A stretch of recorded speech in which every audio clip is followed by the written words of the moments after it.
하나님의 말씀은 고린도전서 14장 1절에서 19절입니다.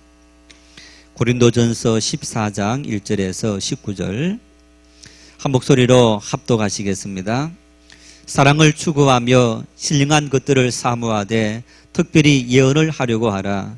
방언을 말하는 자는 사람에게 하지 아니하고 하나님께 하나니 이는 알아듣는 자가 없고 영으로 비밀을 말함이라.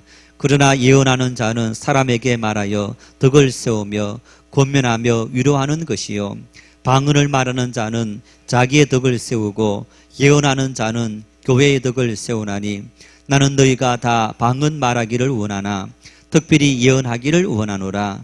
만일 방언을 말하는 자가 통역하여 교회의 덕을 세우지 아니하면 예언하는 자만 못하니라.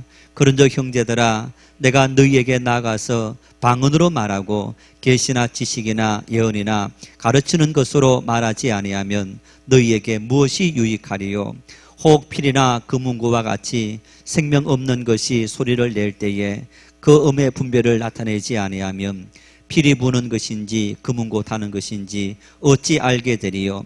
만일 나팔이 분명하지 못한 소리를 내면 누가 전투를 준비하리요? 이와 같이 너희도 혀로서 알아듣기 쉬운 말을 하지 아니하면 그 말하는 것을 어찌 알리요? 이는 허공에다 말하는 것이라.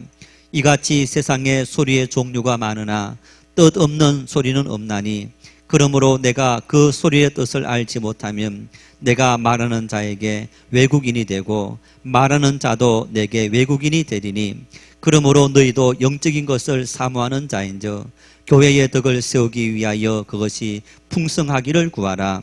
그러므로 방언을 말하는 자는 통역하기를 기도할지니 내가 만일 방언으로 기도하면 나의 영이 기도하거니와 나의 마음은 열매를 맺지 못하리라. 그러면 어떻게 할까? 내가 영으로 기도하고 또 마음으로 기도하며 내가 영으로 찬송하고 또 마음으로 찬송하리라. 그렇지 아니하면 내가 영으로 축복할 때에 알지 못하는 처지에 있는 자가 내가 무슨 말을 하는지 알지 못하고 내 감사에 어찌 아멘 하리요? 너는 감사를 잘 하였으나 그러나 다른 사람은 덕 세움을 받지 못하리라. 내가 너희 모든 사람보다 방언을 더 말함으로 하나님께 감사하노라. 그러나 교회에서 내가 남을 가르치기 위하여 깨달은 마음으로 5마디 말을 하는 것이 1만마디 방언으로 말하는 것보다 나으니라. 아멘. 지난 화요일 강서구의 한 초등학교에서 열린 강서지역 공립특수학교 신설 2차 주민 토론회에서 장애 자녀를 둔 한 어머니가 그 장소에 모인 주민들에게 무릎을 꿇고 호소한 무릎 동영상이 유튜브를 통해서 알려지면서 많은 사람들이 장애인 부모들을 지지하는 서명운동을 시작했다. 이런 보도를 들었을 겁니다. 서울시 교육청이 강서구 가양동의 옛 공진초등학교 부지에다가 지적장애인 140명이 다닐 수 있는 특수학교를 세우겠다. 지난 2013년도에 그런 계획을 세웠는데 지금까지 진행되지 못하고 있습니다. 지난 7월 달에 1차 주민초청 토론회를 시작했는데 반발이 너무 심해서 그 토론회가 무산되어지고 말았다고 합니다. 2차 토론회가 2달 만에 열렸는데 거기에 참석했던 이 여성의 자녀는 일반 학교를 졸업하고 직장을 다니고 있다고 합니다. 그래서 당신의 아이는 이 학교와 관계가 없는데 같은 지적 장애인을 둔 부모 입장에서 그 토론회에 참석한 겁니다. 나중에 짜고 한 것이 아니냐 이런 여러 가지 말이 나왔을 때 이 여성이 이런 말을 했다고 합니다. 시간은 흐르는데 토론회는 조금도 진전이 없어서 간절한 마음을 사정하고 싶었다. 그래서 뭘 잘못한 것은 아니지만 뭐든 하고 싶었는데 그때 무릎이라도 꿇자. 그런 마음이 생겨서 그 주민들 앞에 무릎을 꿇고 자신들의 어떤 간절한 마음들을 나타내었다는 겁니다. 이 여성이 그런 행동을 하자 같은 장애인 부모들이 여러 사람이 함께 무릎을 꿇게 되어서 그 동영상을 촬영해서 유튜브에 올리고 그래서 많은 사람들이 동참 지지를 보냈다, 이런 보도입니다. 15년 동안 서울시에서 특수학교가, 특히 공립특수학교가 단 한 곳도 설립되지 못했다고 합니다. 자녀들이 2시간 가까운 거리를 통학하는 이런 지적장애인들이 있다고 합니다. 아마 일반 아동들을 위해서 학교를 설립한다 그러면 상수를 들고 환영할 텐데, 지적장애인들 특수학교가 설립된다고 하자 상수를 들고 반대를 하고 있는 거예요. 주민들이 반대하는 이유를 지역 이미지가 실추된다, 이런 이유를 내걸고 있다고 합니다.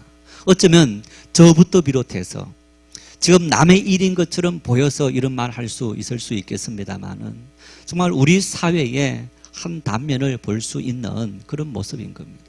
지역 이미지가 실추된다. 여러분, 다른 말로 하면 집값 떨어진다, 그런 말 아닙니까?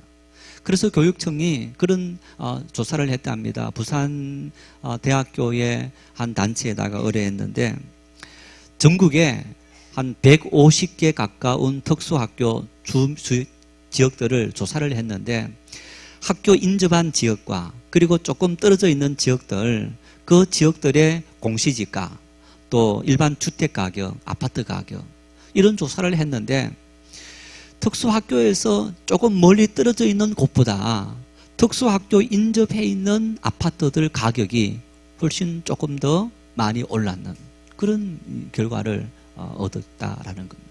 그 이유에 대해서 특수학교가 들어오면서 그 학교 주변을 주민들을 위해서 공원을 조성한다든가 이런 어떤 시설들, 기반 시설들을 많이 해서 훨씬 더 지역이 좋아졌다는 겁니다. 님비 현상이라는 말을 아시죠? 필요하지만, 필요한 것을 인정하지만은 우리 집 마당에는 안 된다. 내가 사는 집 주변에서는 안 된다. 그런 이야기입니다. 간혹 여러분, 우리가 이제 가족들이 돌아가시고 친지가 돌아가시면 요즘 장례하는데 화장을 대다수 합니다.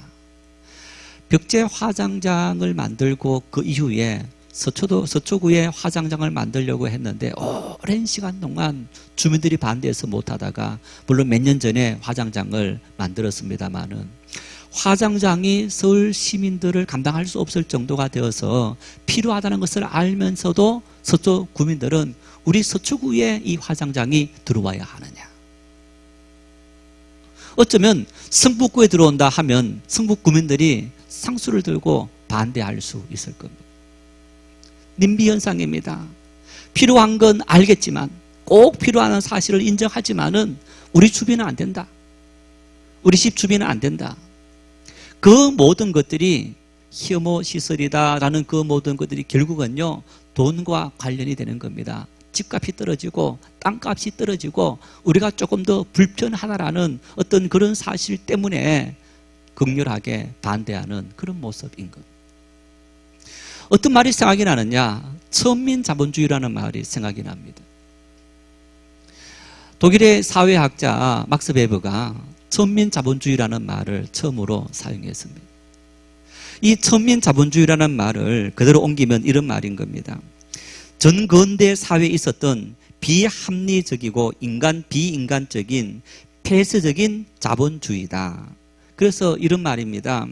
생산활동을 통해서 영리를 추구하지 않고 고리대금업과 같은 자본의 운영을 통해서 이윤 추구를 하는 어떤 그런 태도를 꼬집어서 비웃는 그런 모습.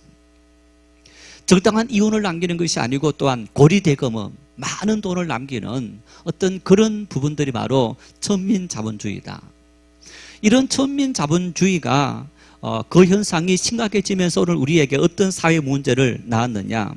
배금주의가 심화되어진 겁니다. 정치, 사회, 경제의 문화가 후퇴하고 인간성까지도 후퇴한 겁니다. 자본 투기라든가 불공정 거래가 늘어나고 시장 경제가 타락하고 경제 생산성과 효율성이 떨어지는 이런 문제가 바로 천민 자본주의를 통해서 나타나는 것. 여러분, 이런 천민 자본주의의 폐해 현상이 바로 모든 것을 다 돈의 가치에 두는 겁니다. 살아가는 일에 있어서 약한 사람을 돌본다든가 우리에게 필요한 것을 위해서 내가 희생한다라는 어떤 그런 인간의 가치, 그 가치는 완전히 무시하고 모든 것은 돈의 가치를 우리의 삶의 최우선적인 가치로 두고 있는 겁니다. 힘센 여자 도봉순, 품이 있는 그녀. 지금 제가 뭘 말하는 겁니까? 드라마 제목이죠. 드라마 제목인데 이 두 드라마를 쓴 작가가 박미경 씨라는 작가입니다. 여성 작가인데 이 작가가 이 드라마들을 쓰면서 이런 의도를 가지고 드라마를 썼다는 겁니다.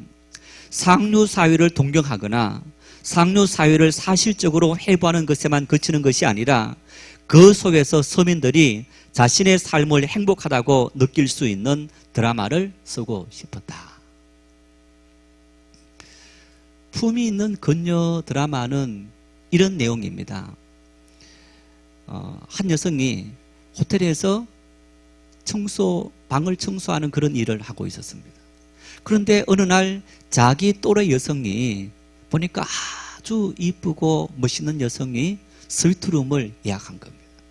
그러면서 그 스위트룸에서 아주 품위 있게 하루 이틀 머물고 가는 그 모습을 보면서 그 모습을 자기도 동경한 겁니다. 어떻게 하면 나도 저 여성처럼 저런 삶을 살아갈 수 있을까? 그래서 그 여성을 통해서 그 집에 그 시아버지 이제 병 간호하는 이제 그런 일로 그 집에 들어가게 되고, 그리고 그 시아버지를 유혹해서 이제 결혼을 합니다. 그리고 모든 유산을 그 아들들도 있고 딸도 있는데 이 여성이 다 물려받아서 그러면서 그걸 다 팔고, 정말 그 여성이 묵었던 호텔 스위트룸에 방을 잡고 돈을 물쓰듯이 하는 겁니다. 그러면 내 인생이 품이 있는 인생이겠구나. 그랬는데 핸드백을 수백만 원짜리 핸드백을 여러 개 사고 옷을 그냥 삭스리 할 정도의 그런 것을 샀지만은 아무리 몸부림쳐도 자기가 이렇게 어떤 환상을 가졌던 그 여성의 품이 있는 삶을 살아가지 못하게 되는 것. 이제 그런 드라마의 내용인데, 이 드라마를 통해서 무조건 상류 사회를 추구하는 그것이 인생의 품위가 아니다라는 것을 보여주기 위한 그런 어떤 모습인데, 이 드라마를 쓰기 위해서 강남의 일부 부자들을 취재했다고 합니다. 그러면서 박미경 씨가 이런 얘기를 했습니다.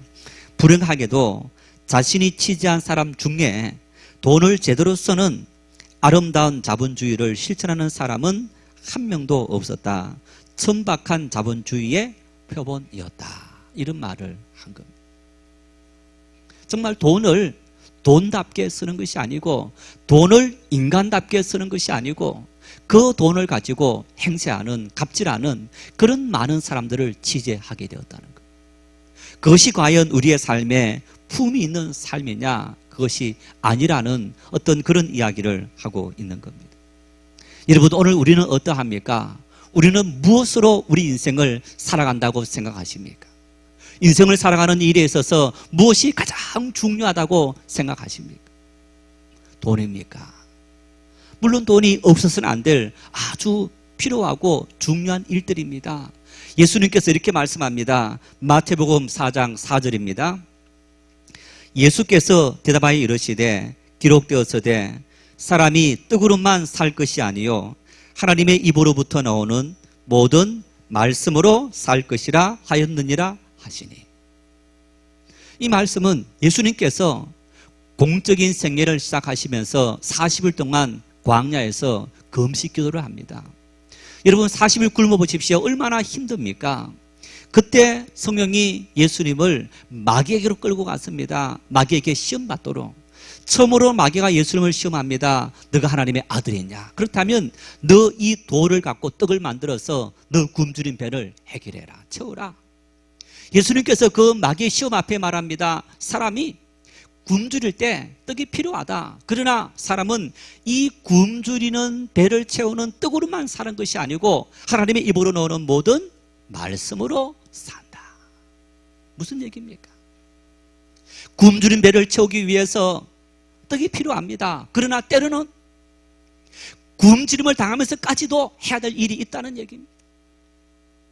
굶주림을 당장 해결하지 못한다 할지라도 지금 당장 더 중요한 의미 있는 일이 우리 인생을 통해서 있더라는 얘기입니다. 그래서 굶주린 배를 참기도 하고 견디기도 하면서 우리가 감당해야 될 그 더 중요한 사명이 우리에게 있더라.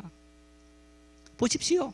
지난주에 말씀을 들었습니다마는 사랑을 택하는 한 여성이 억만장자의 딸이 사랑을 선택하고 자기에게 유산으로 상속되어지고 물려줄 그 기업 가치로 친다면 5천억이 넘는 그 돈을 포기했다. 사랑 때문에 그 여성의 눈에는 엄청난 것을 누려보았지만은 사랑을 자기가 경험해 보니까 그 사랑이 내가 지금까지 누렸던 이 엄청난 물질적인 복보다 훨씬 더 사랑이 중요하더라. 깨달았다는 것. 돈 이외에 우리가 여러분 사랑을 선택하고 그리고 인류의 정의와 자유와 그리고 평안을 위해서 살아가는 수많은 사람들을 우리는 볼 수 있는 겁니다. 돈의 가치도 중요합니다. 그러나 동시에 그 가치와 함께 우리의 삶에는 훨씬 더 중요한 가치 있는 그런 사람들이 우리의 삶에 너무너무 많이 있더라는 얘기입니다. 어떻게 하면 우리의 삶을 통해서 가치 있는 삶을 살아갈 수 있습니까? 어떠하신 분들 많이 계시죠? 고령화, 노령화가 되었습니다. 여러분 다 은퇴했습니다. 이제는 어떤 돈을 버는 그런 일을 못합니다. 그러면 그때부터 뭘 합니까? 봉사하십시오. 작은 봉사. 길거리 가다가 휴지 하나 줍는 것도 봉사하는 일입니다. 누군가를 위해서 내가 내 마음을 베풀 수 있는 그런 여러분 삶을 살아가는 어떤 그런 의식이 있는 그런 인간 가치의 삶이 우리의 삶을 부유하게 만들고 풍성하게 만들고 행복하게 만든다는 것. 그런데 우리의 모든 생각은 오로지 젊은 사람이나 나이 든 사람이나 돈의 가치에 최우선 가치를 두고 그것에 있어서 조금이라도 손해를 보는 듯한 그런 어떤 것이 되었다면 막 일어나고 견딜 수 없어 하는 어떤 이런 모습들은 여러분 우리가 신앙적이지 못한 그런 모습인 것을 우리가 볼 수 있는 일입니다. 오늘 바울 사도는 우리에게 말씀합니다. 인생을 살아가면서 우리가 무엇을 우리의 삶에 최우선적인 가치를 두어야 하는지 본문 1절 말씀을 같이 읽겠습니다. 사랑을 추구하며 신령한 것들을 사모하되 특별히 예언하려고 하라. 추구한다, 사모한다 이 말이 무슨 말입니까? 이 추구한다는 말의 헬라말 디오케테라는 말은 사냥꾼이 짐승을 아주 집요하게 추격하는 것. 여러분 사냥꾼이 내가 지금 이 짐승을 잡지 못하면 가족들이 기다리고 있는데 가족들이 배를 굽는다. 그랬을 때 얼마나 간절한 마음으로 지금 내 앞에 있는 짐승을 잡으려고 하겠습니까? 사슴을 사냥하고 노루를 사냥하고 토끼를 사냥한다. 그랬을 때 그 한 마리를 발견했을 때에 그것을 잡기 위해서 혼신의 노력을 기울이는 것.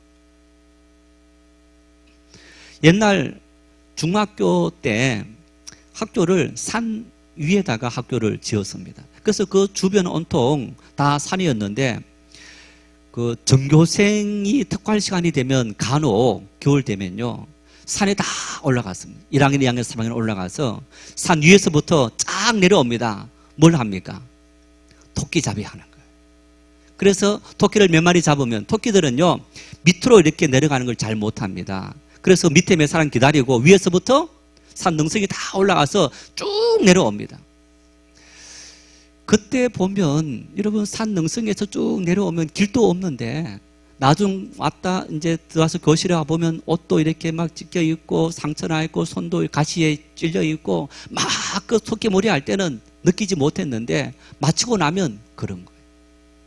오로지 사냥하기 위한 사냥꾼은 그 일에 혼신 노력을 기울이는 거예요.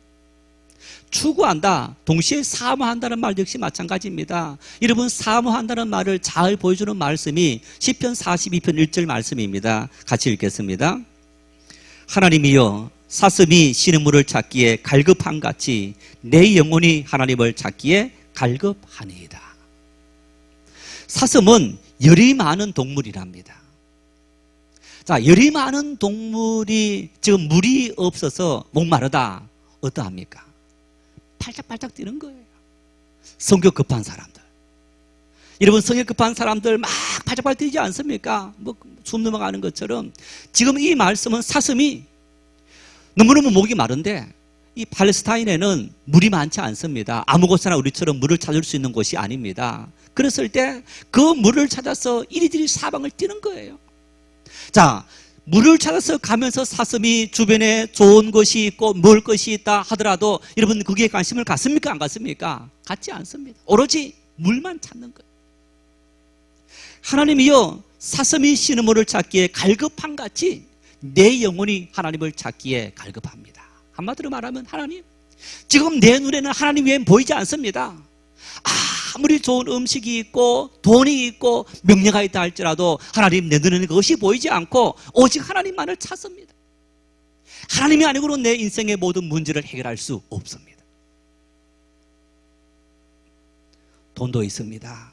명예도 있습니다. 병들었습니다. 병원에 갔더니 고치지 못합니다.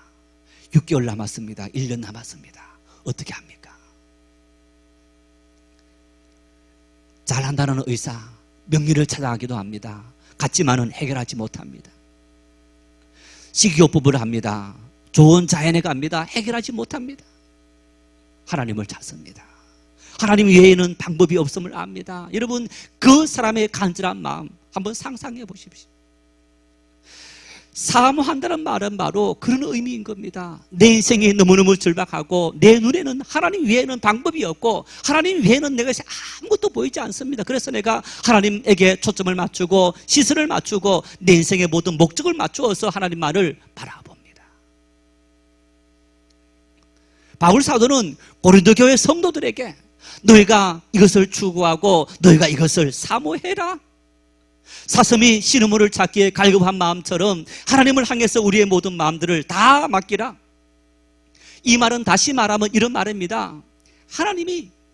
하나님께서 우리에게 말씀하시는 이 모든 것이 인생의 목적이 되라, 표대가 되라 라는 얘기입니다. 첫 단추를 잘못 깨면 어떻게 됩니까? 옷을 제대로 입을 수 있습니까? 없습니까? 못 입습니다.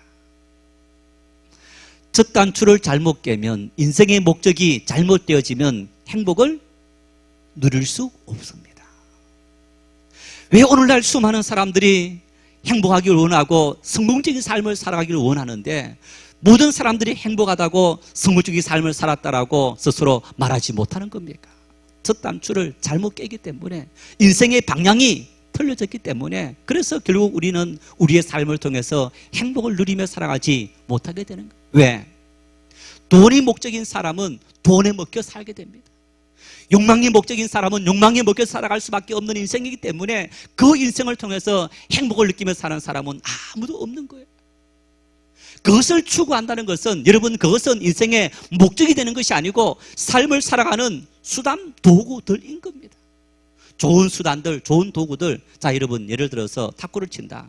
우리 지하 이제 체육실에서 화수목금 탁구 교실이 있는데 탁구를 칩니다. 탁구를 치는데 왜 탁구 칩니까?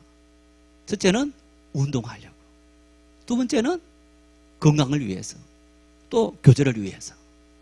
그런데 탁구를 잘 치기 위해서 뭐가 필요합니까? 배워야 됩니다. 또 뭐가 필요합니까? 좋은 라켓이 있어야 됩니다. 좋은 라켓을 가지고 치면 훨씬 더 잘 칠 수 있는 거예요. 여러분, 그렇다고 좋지 않은 라켓 친다고 불행합니까? 물론 좋은 수단들이 있으면 좋겠지만은 그거 아니더라도, 좀 나쁜 라켓이더라도 운동을 즐긴다면 아무런 문제가 될 수 없는 거예요. 인생의 목적이 분명한 사람은, 인생의 표대가 올바른 사람은, 여러분, 어떤 오늘 우리가 살아가는 주변의 현상들 때문에, 그것 때문에 절망하고 좌절하지 않게 되는 겁니다. 그렇다면 바울 사도는 우리에게 무엇을 우리 인생의 목적으로 삼아라 말하느냐? 사랑을 추구하고 특별히 예언하려고 해라, 이렇게 말씀합니다. 지난주에 사랑에 대해서 설교했습니다. 여러분, 사랑.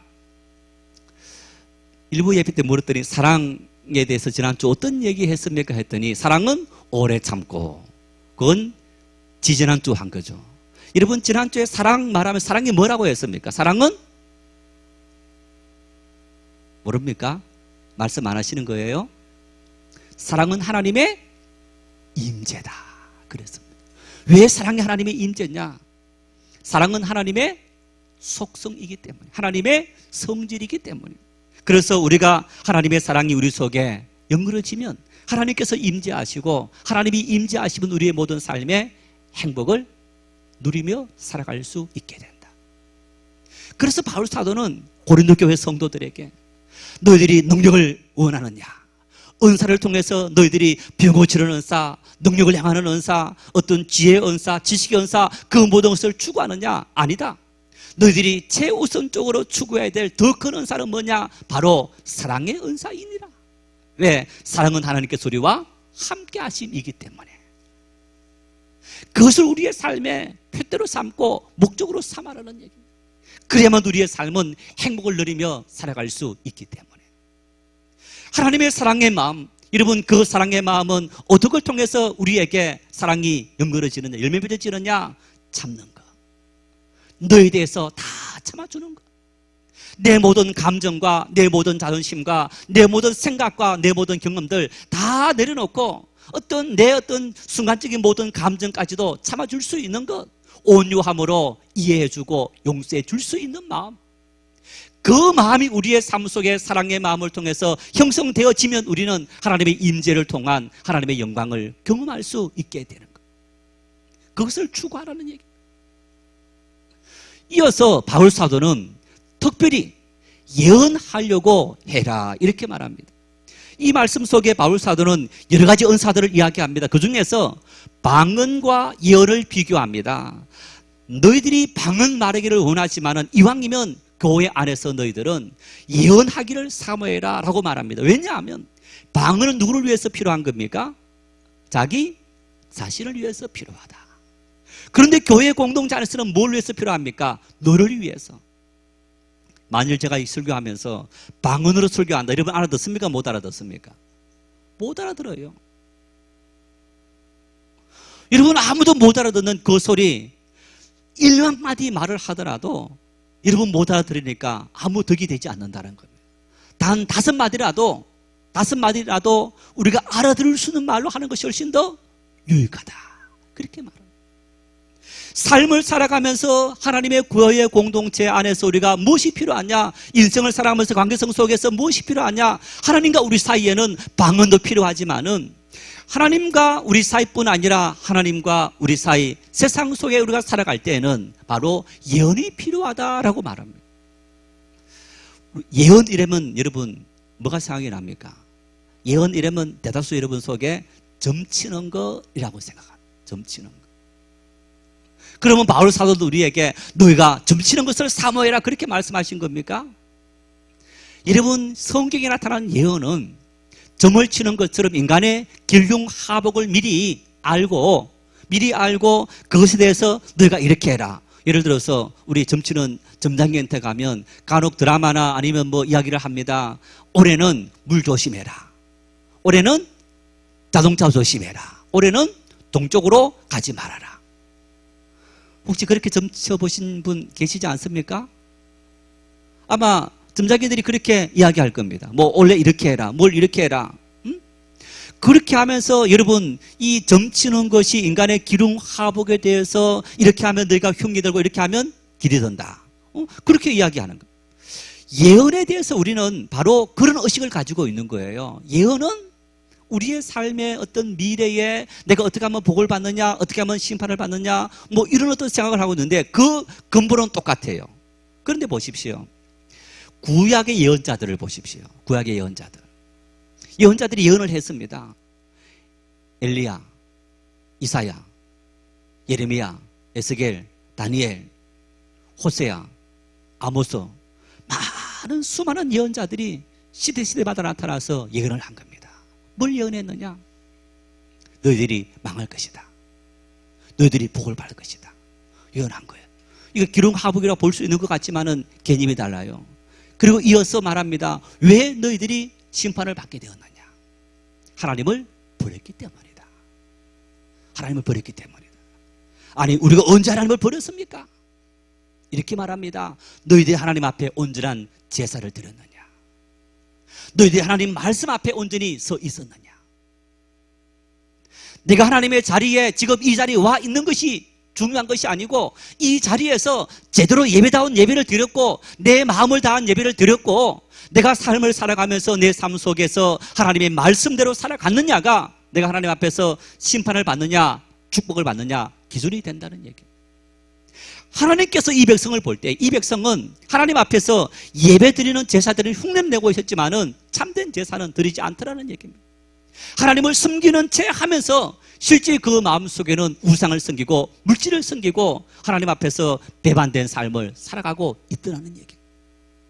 그러면서 예언자들은 말합니다. 이 백성들이 뭘 버렸느냐? 하나님의 말씀을 버렸다. 한번 읽어볼까요? 호세아 4장 6절입니다. 내 백성이 지식이 없으므로 망하는도다. 내가 지식을 버렸으니 나도 너를 버려 내 제사장이 되지 못하게 할 것이요 내가 내 하나님의 율법을 잊었으니 나도 내 자녀들을 잊어버리리라. 지식을 버렸다, 지식이 없다라는 얘기, 결국은 하나님의 율법의 말씀을 버렸다라는 얘기입니다. 여러분, 바울 사도는 고린도 교회 성도들에게 여러분이 특별히 예언하기를 원해라, 사모해라 라고 하는 이유는 하나님의 말씀을 깨달아서 하나님 말씀을 이해해서 그 말씀을 성도들에게 제대로 가르치는 사명을 감당해라. 하나님 말씀 앞에 성도들을 온전히 세우는 것이 너희의 덕이 되고 너희의 영광이 되기 때문에 이 사명을 너희들이 사모해라 라는 얘기. 왜 하나님 말씀을 사모해야 됩니까? 왜 하나님 말씀을 우리가 사모하고 그것이 하나님의 교회의 덕이 되고 온 성도들에게 덕이 되는 겁니까? 여러분, 예배를 통해서 우리가 예배 1시간 1시간 반을 드리면서 찬양과 기도와 광고 이런 또 설교 순서들이 있습니다. 그 중에서 왜 설교가 중요한 자리를 차지하고 있는 겁니까? 하나님 말씀이 우리 인생의 기름하복이기 때문에 하나님 말씀을 따라서 우리가 은혜를 받기도 하고 은혜를 받지 못하기도 하고 그 하나님 말씀이 우리에게 능력이 되고 축복이 되기 때문입니다. 하나님 말씀 속에. 자, 여러분 성경을 보십시오. 창세기부터 요한계시록까지 여러분 성경 읽으신 분들은 성경의 줄거리를 상상할 수 있을 겁니다. 하나님께서 창세기 1장에 천지를 창조했습니다. 창조했는 인간이 죄를 짓고 하나님께서 창세기 6장에 가면 노아 홍수에 인간을 물로 심판합니다. 왜 심판했느냐? 하나님께서 하늘에서 살펴보신 적 이 백성이 다 하나님 앞에 죄를 짓고 있더라. 그 말은 하나님 말씀을 잃어버렸고 하나님을 잃어버렸더라. 아브라함을 불렀습니다. 하나님께서 부르셨는데 그 아브라함이 하나님 말씀 앞에 순종하지 않았습니다. 계속 불순종합니다. 그러다가 마지막 때 순종하는 그 순간 하나님께서 말씀합니다. 이제 내가 나를 경외하는 줄 아노라. 너를 하늘의 별처럼 바닷가의 모래처럼 많은 후손을 얻는 믿음의 자손으로 조상으로 삼겠다. 신명기 말씀을 통해서 예레미야 말씀을 통해서 시편의 말씀을 통해서 여러분 수없이 많은 말씀을 통해서 계속 흘러가는 말씀이 하나님 말씀대로 살아가고 하나님의 은혜를 따라 살아갈 때 하나님은 그들에게 하나님의 은혜를 주시고 하나님은 그들에게 능력이 되시고 힘이 되셨고 이스라엘 백성들이 하나님을 버렸을 때 하나님은 그들에게 은혜를 주시지 않았고 하나님은 그들에게 힘이 되지 않았더라. 자식이 부모에게 나 이제 독립하겠습니다. 부모님 도움 없이 나 힘으로 살겠습니다. 독립선언하는 겁니다. 부모 도움 받지 않고 자기 힘으로 살아가려고 합니다. 여러분 그런 자식과 나는 비록 내든 독립할 때가 있겠지만은 지금은 부모님의 도움으로 살겠습니다. 누가 편안한 삶을 살겠습니까? 부모 도움을 받는 사람이 조금 더 평탄한 삶을 살아갈 수 있습니다. 더군다나 여러분 이 땅을 살아가면서 우리는 하나님께 속할 것이냐 마귀에게 속할 것이냐 그 어떤 삶의 선택 속에 매일매일 순간을 살아가는데 어떻게 하면 하나님의 은혜 속에 살아갈 수 있느냐? 하나님의 예언의 말씀을 묵상할 때 하나님의 자녀로 살아갈 수 있는 은혜를 누리게 되더라라는 얘기. 바울 사도는 말합니다. 여러분이 눈에 보이는 은사를 구하고 있는데 그 은사보다 훨씬 더 중요한 은사가 바로 예언의 은사란다. 하나님의 말씀의 능력이 우리 인생에 참된 능력이 되고 힘이 되고 축복이 되고, 우리가 그 말씀의 진리를 따라 살아갈 때 우리의 삶은 세상의 모든 사람이 부러워할 수 있는 삶을 살아갈 수 있게 되느니라. 예수님께서 말씀을 통해 가르치신 가장 중요한 핵심적인 말씀들이 어떤 말씀들입니까? 요한복음 3장 16절에 하나님이 세상을 이처럼 사랑했으니 사랑해라. 그러면서 마태복음 22장 말씀에 하나님을 사랑하고 내 이웃을 내 몸처럼 사랑하라. 이것이 율법이요 선지자의 강령이니라. 마태복음 20장 28절 말씀에는 인자가 온 것은 성님을 받으려 함이 아니라 우리를 섬기려 하고 자기 목숨을 많은 사람의 대속물로 주려 함이니라. 사랑하고 섬기라는 얘기. 사랑하고 섬기기 위해서 능력을 구하고, 사랑하기 위해서 능력을 구하고, 섬기기 위해서 능력을 구할 때 하나님은 우리에게 더 큰 힘을 주시고 은혜를 주십니다. 보십시다. 열왕기상 3장 11절에서 13절 말씀을 같이 읽겠습니다. 이에 하나님이 그에게 이르시되 내가 이것을 구하는도다. 자기를 위하여 장수하기를 구하지 아니하며 부도 구하지 아니하며 자기 원수의 생명을 멸하기도 구하지 아니하고 오직 송사를 듣고 분별하는 지혜를 구하였으니 내가 내 말대로 하여 내게 지혜롭고 총명한 마음을 주노니 내 앞에도 너와 같은 자가 없었거니와 내 뒤에도 너와 같은 자가 일어남이 없으리라. 내가 또 내가 구하지 아니한 부귀와 영광도 내게 주느니 내 평생의 왕들 중에 너와 같은 자가 없을 것이라.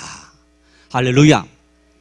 이 말씀 속에 여러분, 하나님은 우리에게 은혜를 주시는데 우리가 어떤 은혜를 구할 때 그 모든 은혜가 나에게 참된 능력이 되고 축복이 되느냐.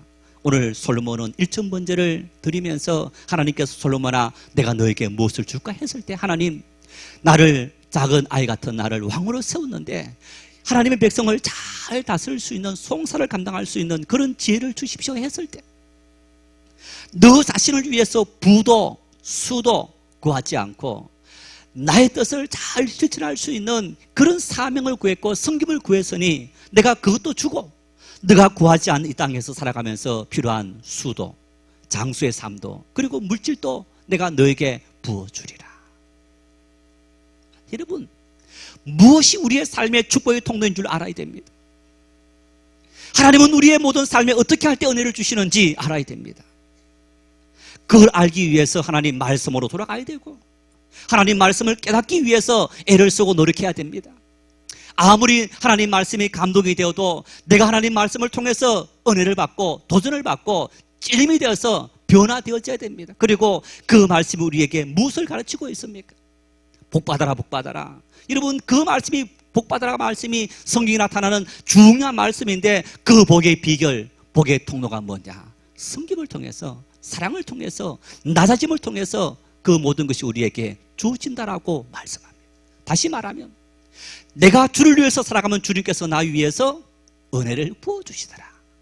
이 말을 다시 말하면 여러분, 내가 돈을 추구하는 것이 아니고 가치 있는 삶을 살아가는, 봉사의 삶을, 섬김의 삶을, 진리의 삶을, 자유를 위해서, 평화를 위해서 살아갈 때 하나님은 우리의 모든 삶을 그렇게 살아갈 수 있는 능력을 주시고 때를 따라서 우리의 모든 삶을 채워주시더라.